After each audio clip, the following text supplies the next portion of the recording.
The raids have become an almost nightly occurrence. The neighborhood is changing. Septimus and his family have not been seen for a week, and I fear the rumors of the High Templar's secret trials and exiles may be true.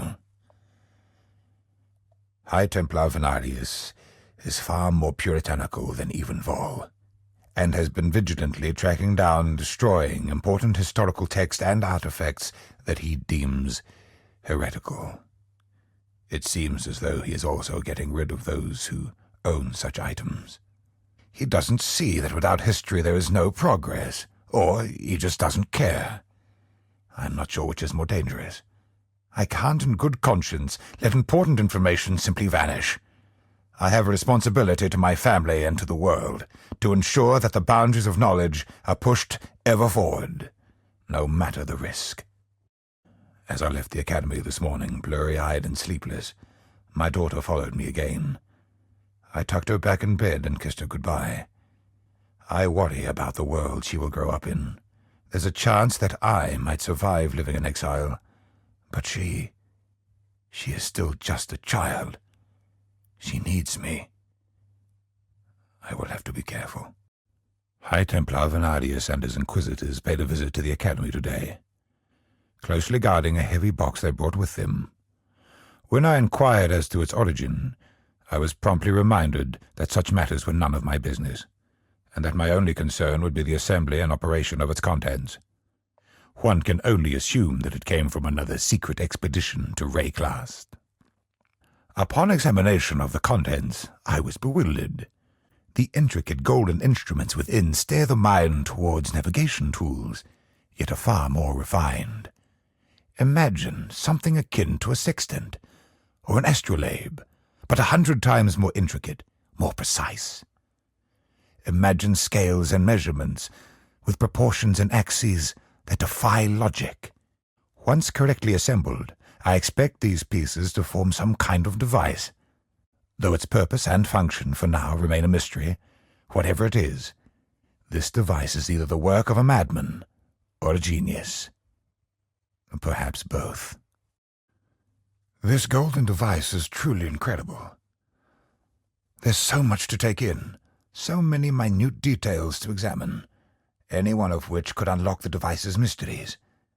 Intense thought and exhaustion seem to have got the better of me, for I am ashamed to say I must have dozed off and fallen asleep in my chair. I do not normally remember my dreams, but this time they were so vibrant, so realistic. One moment I was walking in a verdant field of flowers, whose aromas wafted sweetly through the warm air. The next I stood on a towering mountain peak, high above the clouds, harsh winds buffeting my back. It all melded together, yet felt so real. I don't even remember waking, but I must have done, since I clearly recall showing my daughter a map of Theopolis, while still trying to shake the events of the day out of my head. Tonight, I fear, may be yet another restless night. Today, in the presence of the golden device, I slipped into yet more dreams. Mountains that reached far into the clouds, with no sign of any summit. Woods warm and dense and tangled with vines. Caverns larger than this entire city, yet so quiet you could hear a butterfly flap its wings.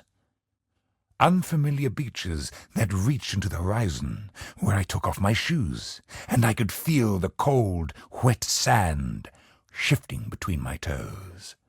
It all seemed so real. This device is nothing short of a miracle. I seem to be able to exert some degree of control over my dreams now. I can explore for days, wandering in these fantastical worlds with no sensation of hunger or urgency. But I worry what influence this may be having on my mind.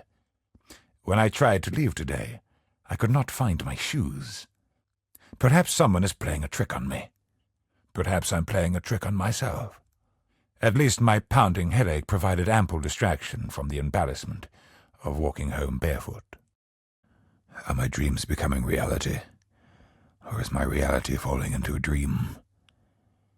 I found myself in a darkened room, and beyond the door came whispers of a long-dead language. Stumbling through, I discovered a chamber filled with bones, small, like those of children, placed around an altar caked with layer upon layer of dried blood. That peculiar arrangement was one I know I've seen before, the kind that is only found in forbidden tomes of civilizations long lost. As I neared, the echoing whispers grew louder and more desperate, threatening to engulf me entirely. So I fled, running blindly, my heart in my mouth. Before I knew it, I was outside, out of breath, and stumbling through vicious brambles. Drenched in sweat, I finally returned to my workshop, my robes shredded, my legs badly bloodied. This was real. I was there. I felt every thorn, every sharp stone. I felt the excruciating despair of every life cut short in that vile chamber. Oh, my sweet, sweet daughter, I pray to innocence that you never have to witness the things I have seen. Shortly afterwards, High Templar Venarius himself stormed in with his personal guard. His words were polite yet abrupt, his manner impatient. He pointed at the bloodied, balled-up robe sitting by my workbench, which I tried to explain away as a mere accident while working on the device. They departed, but the High Templar's displeasure was evident. Another worry to add to the pile. The cuts to my legs are shallow, yet still they bleed, even so many hours later. My body may have escaped that ancient temple, but I fear it may have forever trapped a piece of my soul. They took my daughter. They took my daughter. They took her from my home and threatened her life. They threatened to kill her if I didn't tell them everything I knew. They meant it. I should have been more careful, but I wasn't. 4 of the High Templar's personal guard escorted my daughter into my lab. They demanded to see what I have seen. I knew they would call me a heretic. I've seen what they do to heretics and their families. I had to save my baby girl. I watched them fall into dream, and I chose my moment to strike. I grabbed her hand and gripped it tight, and I threw the device into the ground. I watched it fracture into 10,000 golden pieces. I felt a tight grip on my shoulder, and I watched the world ripple like the surface of a pond disturbed by a stone. I was being pulled into the dream, and so was she. I let her go. I had to let her go. I felt my daughter's tiny fingers slip through mine. Gone. Gone. I saw nothingness swirling before my eyes. I saw the fabric of creation in its most primordial form. I felt the Templar's grip loosen and slip away. I lay there, in the emptiness between worlds, for an eternity. Then, for the first time in my life, I truly awoke. Force is met with force. Push against the earth, and the earth pushes back. But if you quiet the earth, if the earth slumbers beneath your hand, it does not resist, and you slip through. Push hard enough against the sleeping earth, and you enter the emptiness between worlds. Push farther into that, and you fall into another world altogether. Oriath is an island on an island, in a sea whose depths know no limits, and whose every drop hides an infinite number of yet more islands. My sweet daughter lies stranded, lost in the tumultuous abyss. That world is not for her. No world in the countless I have seen is worthy of her, worthy of being home for her, for us. We people have sprung up independently across the abyss like a blight, and like a blight, all we leave in our wake rots, decays, suffers. If I cannot find a world where my daughter and I might be happy, I will create one. I will forge a world anew, breathe life into it, and create the paradise we deserve. Then I will ensure that no blight may ever sprout again. What's this? I thought I sensed a mouse running the architecture of my maze. I hope you've said your prayers and lost your faith. The gods do not answer us here. What's this? A little mouse running in my maze. I hope you've said your prayers and lost your faith. The gods do not answer us here. Well done, little mouse, but there are far worse things lurking in these realms. The void nourishes, elevates, perfects. Break yourself upon my creation. Another lost. No matter. The void will provide. Insignificant. You tread on the foundations of a new empire. Behold. The strong feed upon the weak. It's only a matter of time. What drives you to such violence, little mouse? We shall see. Tread no further, villain. These worlds are not yours. You reek of imperfection. Cast yourself into oblivion. Prepare to face your unmaking. You do not belong here. Cast once more into the infinite void, inconsequential. Death comes for us all eventually, even you. You should pray that it does not reach you first. Savor this moment of victory. There will not be another. Your vile acts ripple outwards. Can't you feel it? Your actions betray your true nature. You shall trespass no further. It is time to end this. Ah! We meet again, insignificant mouse. Such a foolish creation to err twice in this way. You hope to end me? To put my life out into the black void of infinity?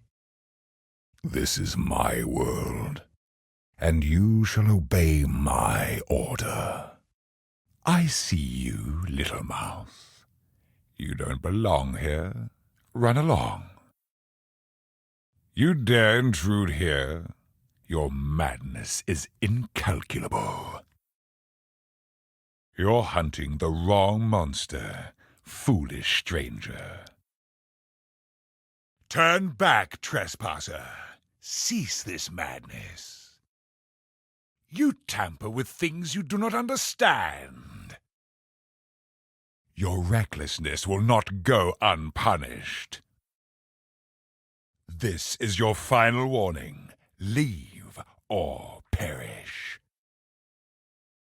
You force my hand again, little mouse. So be it. You've chosen to side with chaos. This is my world, and you shall obey my order. Begone! Disappear! To the gauntlet with you! Behold the face of your unmaking! The horror must be stopped. Obstacles destroyed! Behold the face of your unmaking! The horror must be stopped. Obstacles destroyed! These memories are mine. I cannot lose them. To save the future, the past must be sacrificed. These memories are mine. I cannot lose them. To save the future, the past must be sacrificed. Oh, where am I? Zana? My little girl? You're all grown up. The creature. Gods. How could we have known?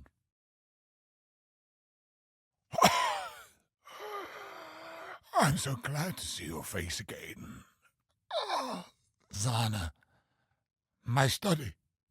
You must unlock my private study. The weapon. It's our only chance. I have the key here somewhere. Ah! Foul beast! Once more into the abyss with you. Ah! No! My mind! My memories! Fading! Ah! Oh, where am I? Sana, my little girl. You're all grown up. The creature. Gods, we never had a chance, did we? You think you can steal my memories, you mindless horror?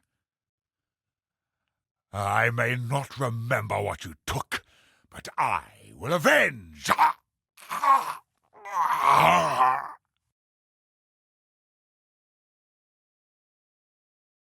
Putrefy, rot, spoil, and fester.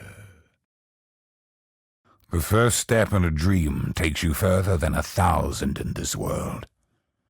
Unending filth spills forth, like blood from a severed jugular.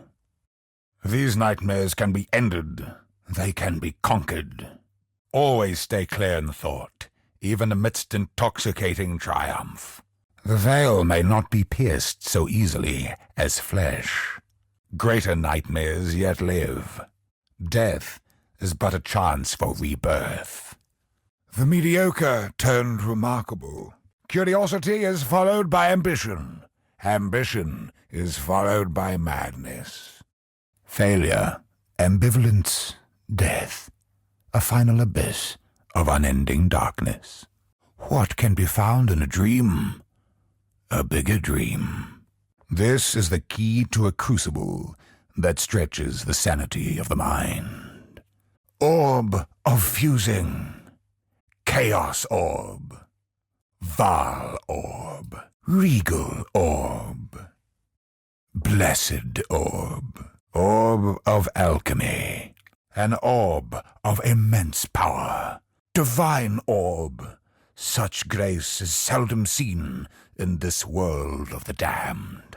Exalted orb, an exhilarating sensation of victory, if only for a brief moment.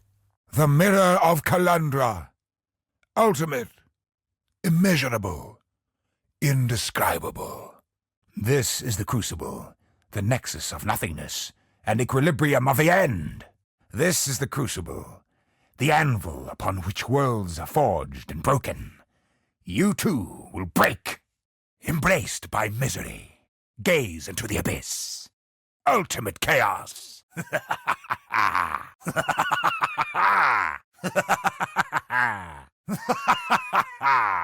A howl from the void.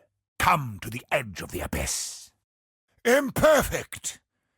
Imperfect. Imperfect. Imperfect. Irrelevant. Irrelevant. Insubstantial. Insubstantial. Insignificant. Insignificant. Inconsequential. Inconsequential. Behold the face of your unmaking. Imperfection must be reshaped. You must be reshaped. The end is the beginning. It must be perfect. Everything short of perfection is irrelevant. Zana, you were my greatest creation. An end undone. No matter. The void remains. One more lost world. Insignificant. Convolution. Aberration. Augmentation. Another lost. So be it. The abyss will provide. There are always more. Inconsequential. We create so that some part of us may remain after death. As the torch flickers, brilliance emerges in boundless variance. Heat, dust, wind, these are what forge strong minds and bodies. Verdant canopies shroud the world in darkness. A paradise, forever replenished by endless waves teeming with life. Repetition, convention, duplication, creation distilled to perfection.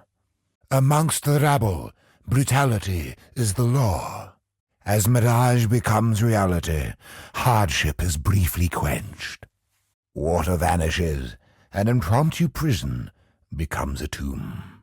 In darkness, beast and man alike clamor to survive. The stone cannot stop the torrent, it can only divert it. Trapped in absolute darkness, despair, panic, terror. Embraced by mud, grasped by roots, the careless are silently swallowed. Affluence and effluence, separated by a few feet of soil. A good slave is driven by only two thoughts, service and sacrifice. They came for enlightenment, but were imprisoned by madness. The water brings life. The poison takes it away. A penitentiary for those who are not penitent is nothing more than an inn for the evil. Unknown legacies, untold stories. Every movement is watched, recorded, remembered. Wealth is powerless to stop the corroding force of time. Verdant life blossoms amidst death. Vile fiends hide beneath the peaceful plains. The farmer no longer plows or sows. Only the flattened soil remains. Shifting, morphing, expanding.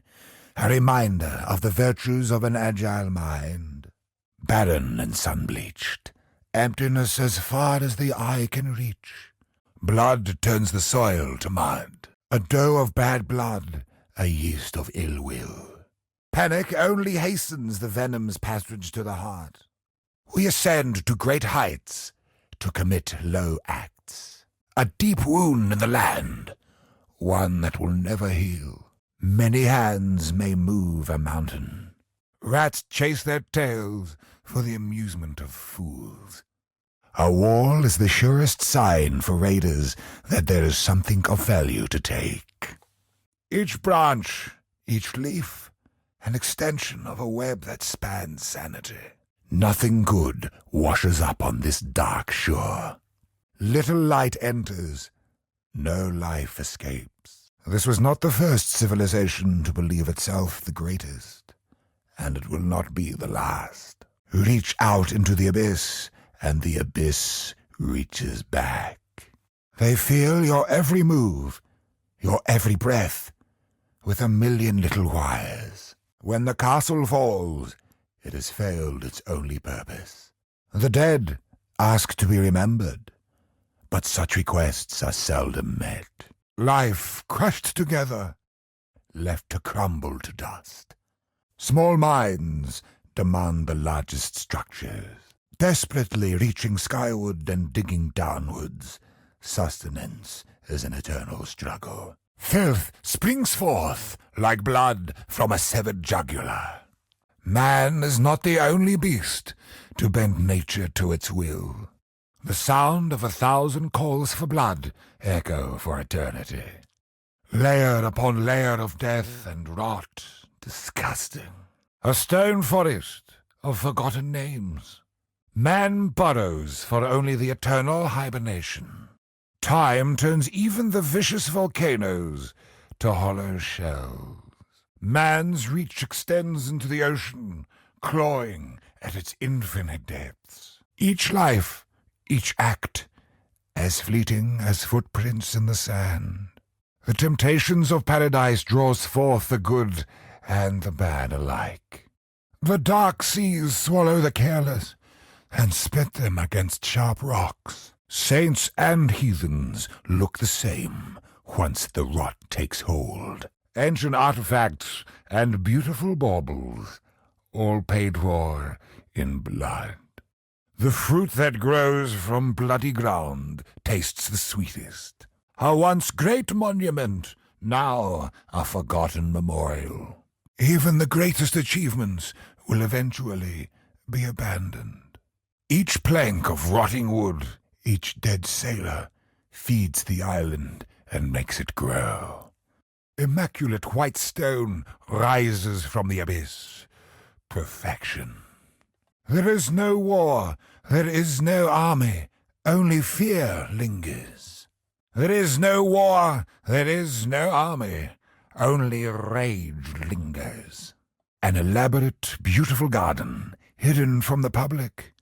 Selfish. Boils swell from the earth, foul, malignant flesh without purpose. The wealthy foolishly battle the ocean for domain. Vibrant colors dash across the gray, consuming man's work. Life, like still water, becomes trapped, stagnant, foul. Greed is the only god here. Beauty and brutality, in such close proximity. Two unexplored frontiers remain, the skies and the soil, crushed together and fenced in to live out their lives like cattle. Who is the true criminal, the one behind bars, or the one who tortures him? Silent stillness. The waters are as cold as they are black. A white bone stripped of its fertile flesh. Life spirals towards its end. Fiend and fortune hunter alike turned to ash. A sorry alliance of unending agony. Fiend and fortune hunter alike turned to ash. A sorry alliance of unending agony. Where land springs from water, life will shortly follow. Even in death, we long to be close to one another. Steep cliffs divide where the trees may grow and where they may not. Man and nature intertwined, but only for the chosen few. Home only to misery now. The stone and lumber sleeps. The captains are long dead. Only the sea knows their end. Wealth beyond imagining, locked beyond reach. In darkness, the Alpha rises. The companionship of beasts is fragile indeed. Fire ignites the sky, a signal to keep away, an invitation to invade. We must all walk the narrow winding path. The end is always the same. A garden on a stone pedestal, an incredible and foolish feat. Drought took the plants, famine took the people. Knowledge balanced atop a vast pit. Hold on, or perish in the darkness of ignorance. A pocket of life blooms in the lava fields. In time, it too will wither and die. A river in the sky, far from that which so desperately needs it. They live trapped forever in darkness and confusion. We are no different. God's jar of raw materials, life lying dormant, waiting to sprout. Death forces even the most determined of despots to pass the crown. Black tiles don't stain so easily. Clear water springs forth, a moment of purity before it too gathers filth. Tremble in the might of the flames. Lightless fire creeps across the earth, unnatural, fearful. Life means as little as a passing moment of entertainment. Let them rot. Black monstrous bridges cross oily rivers leading nowhere. Nothing as it should be. The trees grow twisted and gnarled, without a hint of light. A curse lingers here. Only fear remains unforgotten, where once magnificent rites drew important crowds. One of my captors hid a beast within his heart. I brought it out. I made his true self known. One of my captors wore many faces, yet kept her true face hidden. Now she cannot escape her true face. One of my captors felt no emotion. He did not hesitate to inflict pain. Now all he feels is intense, unstoppable agony. One of my captors refused redemption. He did not see value in a new life. Now new life surrounds him. Welcome to the crucible of creation, the anvil upon which worlds are forged. Voices visions, violence. They will haunt these grounds for all eternity. I seek your end, aberration. Vile monster, your life is forfeit. You took everything from me. Return to the void. You do not belong. Abomination. Eldritch monstrosity. Malignant madness. Nameless evil. Embrace your end.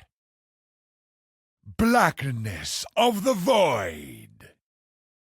Power in the stones. Caught up amidst the abyss. Drown in oblivion. We must all travail towards that one great destiny. To be bound amongst black gods. Abhorrence and blasphemy advantaged upon. The unmaking of your essence. I shall fortify the failures of the cosmos. A summoning back to nothingness. I shall make use of the trappings of the dark. Cold, blasphemous space. I have seen the hidden architecture of despair. You loathsome horror! An end undone, no matter. The void remains, one more lost to the vacant space, insignificant. I must fight on. Another lost, so be it. The abyss will provide. There are always more, inconsequential. I cannot fail. This is too important. My power, it's leaving me. There's no hope. I need more time, more power. This battle is lost, but the war is far from over. This world belongs to me. My power grows, a billowing crescendo. New horizons, new possibilities. Another world lost into darkness. The malignant madness spreads. The air and the rivers have soured. This world is debased. We are swept ever upwards by our ambition, with no thought of what awaits us at the peak. Should we feel disgusted at how the weak predate the strong? Or should we feel admiration? Life's wet reproductive stink abates, relenting to death's chaste ritual of decay. The creatures that plough the wildest extremes, nature anoints with cruel efficacy to defend her. At the heart of a peaceful, secluded valley, an island of burning, consuming fury. Slaves held like cattle, a blood-soaked revolution just waiting to happen. An unwashed gutter where wretches cut purses and throats alike. From the walls, water and ferns, death comes crawling on ancient steps. Relics of a forbidden past, hidden away, forgotten. So much power in the hands of so few. Tyrants bathe in blood and bone, drinking in the screams of those sacrificed. No rest, no peace, no negotiation, only war. A glorious vista once exclusive to emperors, not anymore. Crafted with reverence, defiled with ease. Justice born of love is a surrender. Justice born of law is a punishment. My last waking moments looked very much like this place. I miss it. I miss her. Lives come and go. Only bones and dust remain. Countless generations have walked these time-worn stones. A sanguine supplication to death and depravity. They pleaded for the gods to bless their lands. Now they lie under the soil. Ornate, elaborate, ostentatious, and dripping with death. Icy fangs seek tender hulls to sink themselves into. A hollow echo of bygone times, in a land where none lived long. Treat a man like a wild animal, and he will soon learn to bite. A brief respite in a sea of obligation and uncertainty. Night's promises are dark, for even the stars must be harvested. Amidst the barren wastes, a slender strand of life blooms. Bells are rung in celebration and in sorrow, and finally, in despair. Forlorn and sorrowful, this once opulent ruin conceals the sins of a fallen line. Built so the prayers would echo, a resonance no god could hear. A vault for the dead, as if they were valuable. Pathetic. Thrust above the waves, still teeming with horrors from the depths. From the heart of fire, rivers of burning rage billow forth. One of my captors hid a beast within his heart. Now his true self can be seen by all. I may not putrefy, rot, spoil, and fester.